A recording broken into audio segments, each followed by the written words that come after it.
அஸ்விலி சாதம் எப்படி செய்கிறதுன்னு பார்க்கலாம் வாங்க. இந்த மாதிரி செஞ்சிங்கன்னா நம்ம நைட்டு மீதியான சாதத்தை வந்து எடுத்து போடவே தேவையில்லை. இந்த மாதிரி செஞ்சு பாருங்கள். இதுக்கு வந்து அஸ்விலி சாதம்னு சொல்லுவாங்க.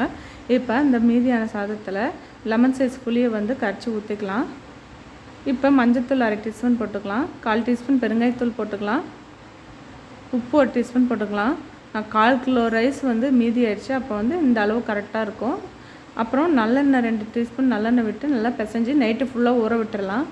ஊற விட்டாச்சு பாருங்கள். நைட் ஃபுல்லாக ஊறியாச்சு. இப்போ கடாயில் ஆயிலு, கடுகு 1/2 டீஸ்பூன், கடலைப்பருப்பு 2 டீஸ்பூன். கடலைப்பருப்பு போடுறதுனால அந்த சாதம் சாப்பிடும்போது கடிக்க வந்து ரொம்ப டேஸ்டியாக இருக்கும். அப்புறம் கருவேப்பிலை, 5 வரமிளகா, 1 பெரிய வெங்காயம் நல்லா வதக்கி எடுத்துக்கலாம்.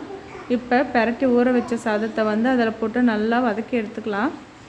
இப்போ எல்லாத்தையும் போட்டுட்டு நல்லா ஒரு 5 நிமிஷம் வதக்கி எடுத்தோம்னா விட்டு வதக்கி எடுத்தோம்னா நம்ம அஸ்விலி சாதம் ரெடி ஆகிடும்.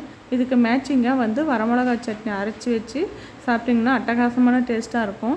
இந்த மாதிரி நீங்களும் ட்ரை பண்ணி பாருங்கள். மீண்டும் அடுத்த வீடியோவில் பார்க்கலாம். பிடிச்சிருந்தா லைக் பண்ணுங்கள். பாய்.